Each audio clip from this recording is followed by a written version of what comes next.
Alors, j'aimerais vous parler rapidement de 10 niveaux dans lesquels nous pouvons appliquer la prière en langue. Premièrement, la prière en langue peut être appliquée dans la dimension dévotionnelle, c'est-à-dire tes moments seuls de prière. Quand tu es seul avec Dieu à la maison, tu peux utiliser cela pour ton temps de dévotion. Lorsque tu pries en langue, te bâtis toi-même. Alors, quelle est la partie de ton être que tu bâtis? Parmi les choses qui grandissent l'esprit, il y a la prière en langue. La prière en langue entretient ton corps spirituel autant que les exercices physiques de sport entretiennent ton corps physique. Quand tu pries beaucoup en langue, tu bâtis ton esprit. Tu élèves ton esprit, tu grandis ton esprit, tu solidifies ton esprit. Tu peux prier 30 minutes, tu balais, c'est bien. Mais quand tu te concentres avec un sujet précis dans ton esprit, visualise quelque chose que tu demandes à Dieu, tu imagines. La main de Dieu ne s'ouvre que dans la mesure de la clarté de la vision de l'homme. Si loin que les yeux vont aussi ouverte que la main de Dieu sera. D'autres termes, Dieu ne donne pas que parce que tu as demandé, donne parce que tu as visualisé, parce que tu as imaginé, ce que tu as vu. Si tu t'arrêtes à 1 kilomètre, Dieu te donnera 1 kilomètre. Lorsque tu pries en langue, il y a un endroit qui bouge dans tout ton être. Ce n'est pas ta tête, ce ne sont pas tes mains, c'est ici. Deuxième dimension d'applicabilité, c'est dans la dimension de l'intercession. 1 heure du temps en langue, de 100 personnes qui prient pour le leader, a plus d'impact que 15 jours de prière en français pour le pasteur de l'église. Parce que quand vous priez en langue, vous dites à Dieu les choses avec les mots, avec les phrases, avec les expressions, avec les tournures de phrases, exactement comme ce que Dieu veut entendre pour qu'il change d'avis, pour que Dieu intervienne et agisse. Troisième dimension d'applicabilité, nous appliquons le parler en langue aussi dans le domaine de l'adoration. Des moments où lorsque tu adores, tu entres en langue. C'est souvent appliqué surtout lorsqu'on chante en langue.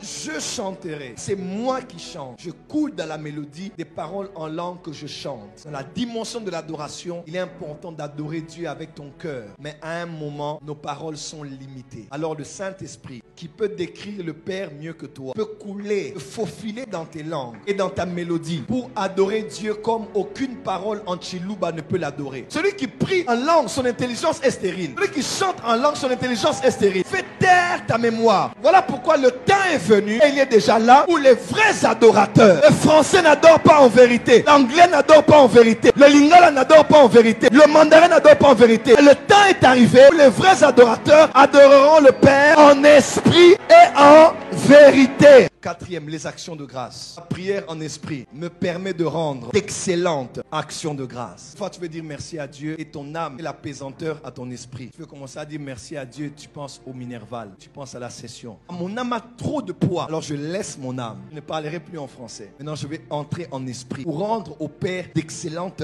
action de grâce. Apôtre Paul dit, je rends grâce à Dieu parce que je parle en langue plus que vous tous. C'est-à-dire, je réagis à la grâce. C'est quoi la grâce qui est en moi? Je parle en langue plus que vous tous. Question, quelle est la grâce dans Paul qui a permis à Paul de faire plus que eux tous? C'est la raison pour laquelle il a rendu grâce. Apôtre Paul a écrit plus que Pierre parce qu'il prie en langue plus que Pierre. La grâce dont tu parlais là qui est en moi, c'est la grâce de parler en langue pour laquelle il a rendu grâce de prier plus que tout le monde.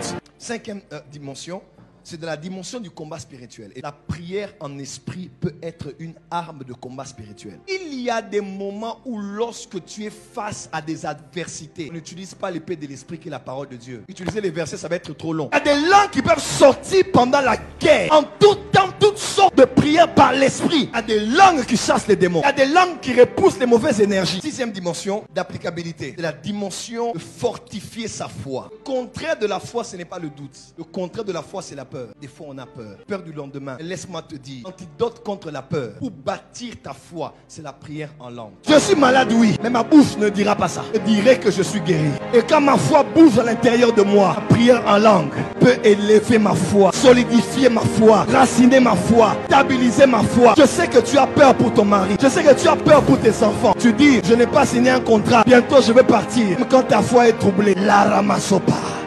Et Pradia CV. Septième dimension. Dans la dimension, la concentration et de la méditation. La prière en langue permet à mon esprit d'être concentré en Dieu, être focus en Dieu. Elle stérilise mon intelligence. Elle fertilise mon esprit. 8e dimension, la prière en langue peut vous servir dans le quotidien pour le rappel. Jésus a dit dans Jean 14, verset 26, mais le consolateur, l'Esprit Saint, que le Père enverra en mon nom, vous enseignera toutes choses et il vous rappellera ce que je vous ai dit. Le Saint-Esprit aime rappeler. Même si ta montre n'est pas activée pour te rappeler, il peut te rappeler. Ton esprit peut aller aux profondeurs de ton cœur. Et celui qui prie en esprit, il ne prie pas dans l'intelligence. Celui qui prie en esprit, il utilise son esprit pour aller aux profondeurs de son être et prendre les informations qu'il a même oubliées et les remettre en surface. Oh, la prière en langue est plus qu'un filet de pêche. Il peut aller aux profondeurs des eaux et te faire sortir ce que tu ne peux voir en surface. Je parle à quelqu'un aujourd'hui. Quand tu es en train de faire l'examen d'état, je te donne cet exercice. Quand tu oublies quelque chose, pendant quelques secondes, prie en langue. Tu seras surpris que tu as jeté le filet à l'intérieur de toi. Tu as sorti l'information qui était cachée. Parce que l'esprit en toi, ton esprit, va te rappeler à l'intérieur de toi quelque chose que tu savais. 9e.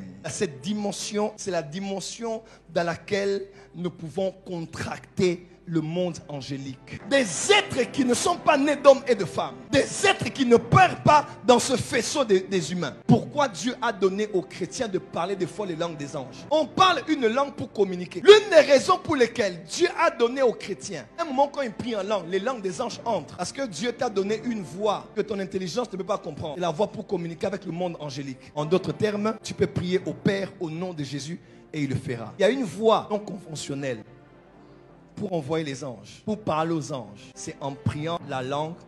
La 10e dimension dans laquelle nous appliquons la prière en langue, c'est dans la dimension de l'augmentation de l'autorité. Comment est-ce que le monde spirituel te voit? Quel est le vêtement que tu portes? Satan ne fuit pas parce que tu es un homme, une femme, un bishop. Non, Satan n'a pas peur des titres. Satan voit le vêtement que tu portes. Le Jourdain ne s'ouvre pas parce que tu es beau ou parce que tu es belle, mais parce que tu as le manteau d'Élie sur toi. Tu as une tenue que les autres n'ont pas. Quand tu frappes cela, on voit la tenue de l'heure, la tenue du service.